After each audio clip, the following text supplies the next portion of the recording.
Good evening, guys. Hi, my name's Hayley. I'm so embarrassing. My kids hate me. I'm so embarrassing. No, they don't hate me really. They love me. I'm just telling bits here. Telling bits.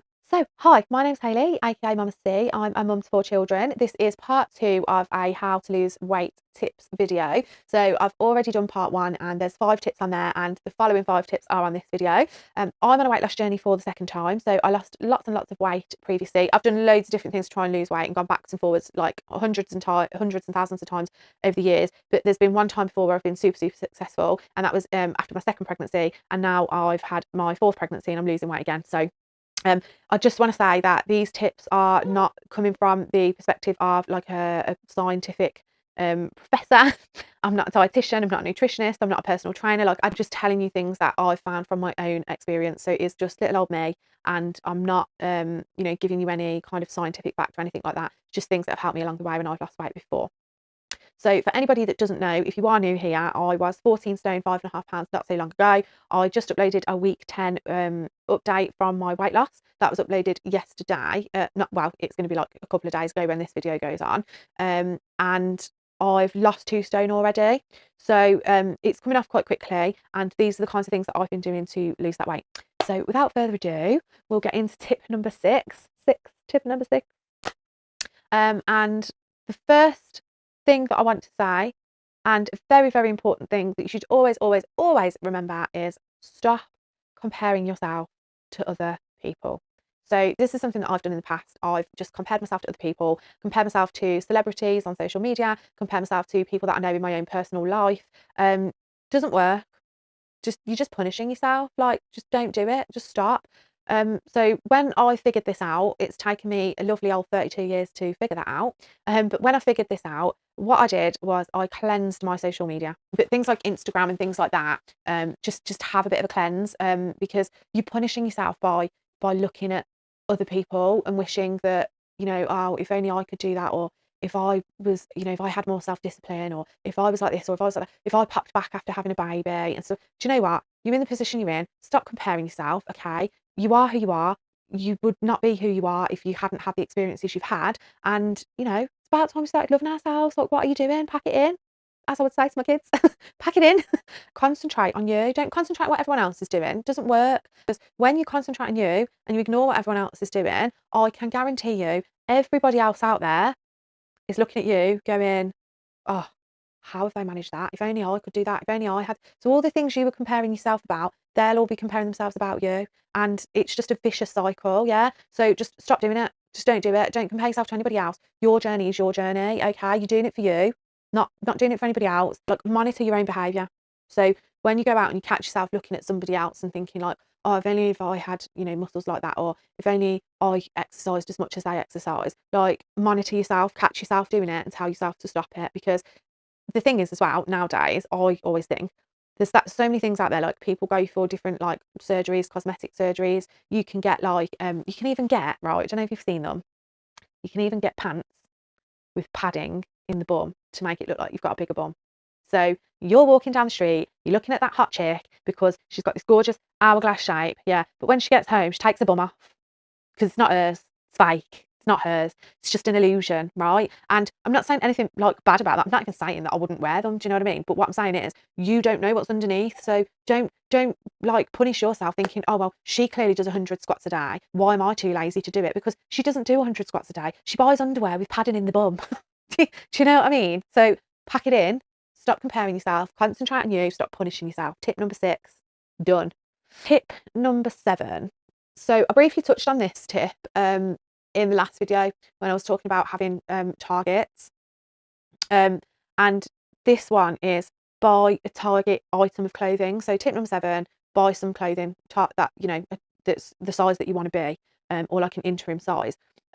If, like me, yeah, I don't have enough money to go, well, okay, there's a basket for £100 and I'm going to buy that as my interim target and then carry on losing weight, just fill a basket. So I've got I use the Shein app, and I browse through that all the time and basically just look at different outfits of kind of what I will want to wear. Because I've lost weight before, I kind of know what my body shape will be, and I know like what will suit my figure and what won't. So I'm lucky in that respect. But even if it's just like that, you want to like go on there and just choose a couple of items that you think, yeah, you know what, I think like I'd feel comfortable in that.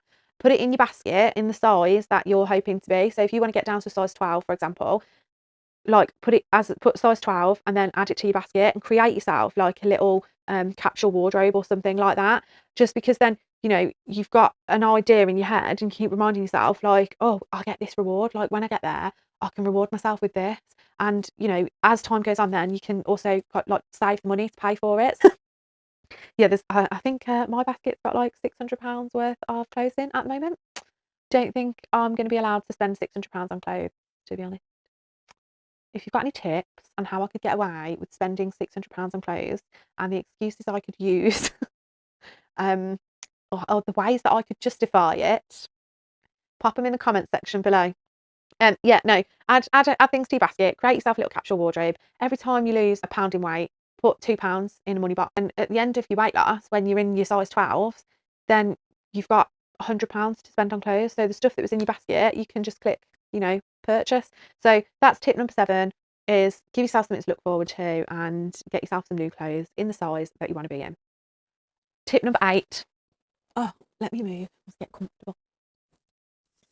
I don't know what is going on here, guys. I mean, if I tie my hair up, do I look like a potato? What do you think? Potato, potato. Tomato, tomato. Don't know. Okay, so tip number 8. Non-scale victories. Now, if you've not heard this term before, it is used a lot when it comes to weight loss, but non-scale victories. Okay, so what I mean by that is don't concentrate on what the scales say. So, when you're trying to go down in sizes and you're losing weight and stuff, obviously you measure it on the scales, don't you? So you step on the scales and I've lost £2 or I've lost £3 or whatever. But sometimes you don't always see the losses on the scales, and it can kind of put you off, and it sets you on a kind of negative like mindset and a negative role. So one of the things that's really important to do that I've been doing this time around as well is I've taken measurements. So I've got some smart scales, and I've got some smart tape measure, which I got from Amazon. And basically it all logs it all on an app on my phone. And so I've taken all my measurements at the start of the journey, and I think I've taken them once again since I started it, and I'm going to take them again soon. But what you might find is that like one week you may maintain the weight or you might not lose the weight, but then if that in that week you could take measurements from your thigh or your arm or your chest or your abdomen, and you could find that you've actually lost inches from your waist or whatever. So that's a non-scale victory, because you're not seeing it on the scales, but you've achieved, because there's something else that you've achieved. So as a funny example, if you follow my Instagram, one of my non-scale victories this week was that I can wrap my towel all the way around me and it closes. So it wasn't so long ago that I'd put that towel around me and it would like come open at the front, and so I couldn't just walk around in my towel. I'd have to like get dressed in the bathroom. So non-scale victories are something you should definitely celebrate, and it could be as simple as being able to wrap your towel around you. It could be as simple as being able to tie up shoelaces without being out of breath, because I used to get out of breath doing that, like bending down, because everything would just all like squash all together, and I'd sit back up after tying my shoelaces and I'd be like, I'd have to take a minute to catch my breath. So things like that, as they get easier, celebrate them. Like make notes, write a diary, keep it all logged, but just celebrate it. And don't forget to do that, because that's going to keep you going, and it's a motivation factor as well. So the fact that I could get that towel around me, I was buzzing. I might go and buy some smaller towels. 3 weeks time, I'll be wrapping a flannel around me when I get out of the bath. All right? No, I won't. Right. Tip number 9. This is a big one for me, and I do Slimming World, and they do talk about this in Slimming World. But if you don't do Slimming World, you may not have like come across this. I don't know whether anybody else would has mentioned this in their videos with their tips, or whether there's a lot about it online.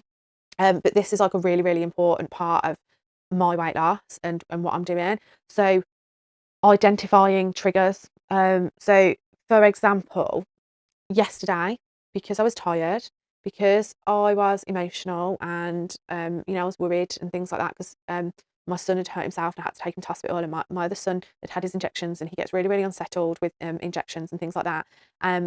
It was just like a really long day for me, and it was like a really difficult day.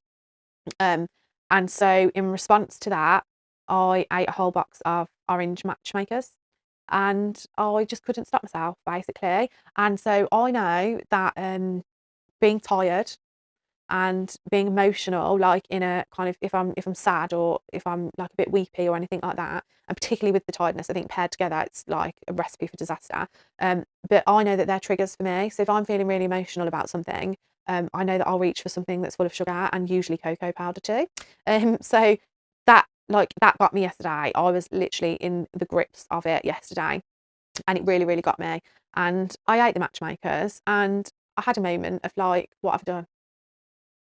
Like, why am I doing it to myself? Like, I know that's a trigger for me. But the thing is, previous to that, I would have just eaten that, and then like I would have got up today and I would have carried on, because I would have like punished myself for it then, because I'd be like, oh well, I've like, what's the point now? I've just eaten like whole boxes of like chocolates last night, so I might as well just like have what I want, because I'm never going to lose weight, and I'm never going to be happy, and I'm never going to be slim, and I'm never going to fit in that dress, and blah blah blah blah. And like it snowballs into something else, and it just becomes something that it doesn't need to be. So now this time I've identified that, okay, I ate a whole box of chocolates yesterday. Why did I do that? Well, the reason I did it was because I was tired, and I was emotional, and that's why I did it. And then I think, okay, well, today's a new day, and those things have been dealt with yesterday, and I don't need to worry about them today. So I also don't need to allow those things to creep in. So I've, managed to rein it back in today, and I haven't reached for a box of matchmakers. Like I've had an okay day, and tomorrow will be an even better day, because it's 2 days behind me. Do you know what I mean? So if you can identify that you're doing that because something has caused you to do it, then it will help you to also stop that behavior pattern, like to stop that happening again. And you will be able to just get past it, draw a line under it, and get past it. So whilst weight loss is, it's about being in a calorie deficit, it's about trying to be healthy, and looking at the scales and seeing what you're losing each week and the physical changes. It's also about the mental barriers that you've got to get through. And I think that's one of the biggest things that isn't concentrated on. Like, people just say, well, if you want to lose weight, just stop eating rubbish. Well, it's not that easy. If you want to quit smoking, just stop buying cigarettes. Like, it's not that easy, is it? Like, so anyone with an addiction, or who's had an addiction, will tell you, like, it's not easy to stop. And so losing weight is exactly the same. Like, it's not easy to do it, and it's not as simple as just don't do this or just don't do that. Like, there's something there that triggers it. So you need to get past that mental barrier first. So again, going back to some of the other tips when it comes to like creating a wish list, investing time in yourself, planning, and all those kinds of things that I've already talked about, this is one of those things that you also need to think about. So identify your triggers and think about, like, when do I reach for those foods? Why do I reach for those foods? Like, what is it that's causing me to do this to myself? And that's something that's been super, super helpful for me. And write it down and just refer back to it. And if you are struggling and you feel like you are spiraling, go back to it and look at it and just remind yourself and think, do you know what? Actually, I was triggered the other day by something, and that's why this has happened. And that will help you get past it. And finally, tip number 10. So I don't know if you can tell, right, but I'm getting tired. I'm tired. Look at this. Look, what is that? What is it? I'm getting tired and tired. I look like I've been taking some kind of drug. um, I'm getting tired and tired as the evening wears on, and I'm going to bed as soon as I've done this, because I just need to sleep. I got a snooze, hun. I need to snooze. I might just go sleep here. Like, I'm setting myself off now. I'm setting myself off. Stop yawning. Take a deep breath. Okay. Tip number 10. So one of the things that I've been doing is trying to move more. So just anything little, just move more, just more than you normally would. I'm not doing masses of exercise or anything like that. I'm going out for my walks and stuff, which is just like normal stuff that I do, day-to-day stuff, like popping the shop and things like that. But I'm moving more. So I'm just, if somebody like wants me out of the cupboard or whatever, and they say, oh, can you pass me this? Can you pass it? Like, just be the first one to get up and do it. Just move more. One thing that does help me is the fact that I'm such an idiot. Like, I'm really ditzy, and I can go into a room and forget what I went in there for. So I go up and down the stairs probably 100 times a day, because I'll go upstairs and forget what I was even going up there for, and I'll do something else, and then I'll come back down, and then I'll be like, oh, I didn't get like any clothes to dress my toddler. I need to go back upstairs and get his clothes. And then I'll go back upstairs, and then I'll like start cleaning the toilet or something, and I'll come back down without his clothes again, and then I'll have to go back up. So like, the fact that I'm an idiot like makes me move more anyway. But like, not all of us are like have that sense of that great stupidity about them. But yeah, just consciously move more. So whether that means like going for a walk, or the cliche stuff of like when you're downstairs, use the actual stairs, don't go up the escalator or in the lift or whatever, or get off the bus one stop earlier. Like, it does make sense, because everything you do is going to help you to build that calorie deficit, because you're moving more, you're burning more calories, and you're eating less calories as well. So it's going to help you to lose weight. It's just it's just a normal balance of numbers, isn't it, effectively?